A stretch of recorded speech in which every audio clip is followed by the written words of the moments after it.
Rickshaw चालक हैं, पहले तो उससे दुर्व्यवहार किया जाता है, उन लोग को मारा जाता है, गाली बका जाता है, उसका इज्जत का कोई ई नहीं है। प्लस बिग बाज़ार के पास चुटिया थाना 3000 फाइन काटती है। ट्रैफिक पुलिस भी 50 रुपया लेके ई रिक्शा चालक को चलने देता है, नो एंट्री के नाम पर भी।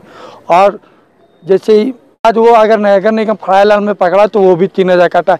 एक ही दिन में एक ही समय में 6000 रुपया फाइन ई रिक्शा चालक कहाँ से देगा? वो अपना भरण पोषण कहाँ से कर पाएगा? हम लोग यही दिक्कत हो रहा है कि प्रशासन से परेशान हम लोग कर रही है। और हम लोग अगर ऑटो चलाते हैं तो भैया घर खर्ची चलती है, और ऑटो नहीं चलाते हैं तो घर में हड़िया उलट जाती है।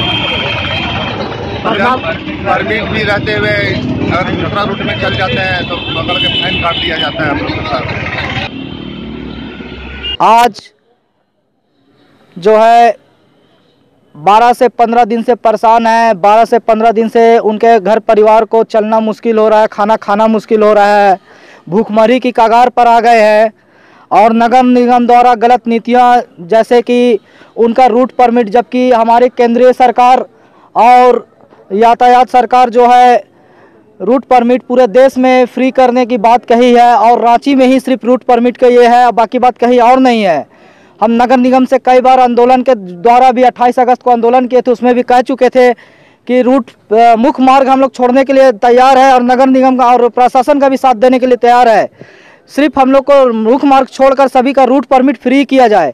लेकिन आज तक प्रशासन ने और ना नगर निगम ने इस पर कोई विचार किया, ना कोई बिंदु पर फैसला अभी तक कर पाई है।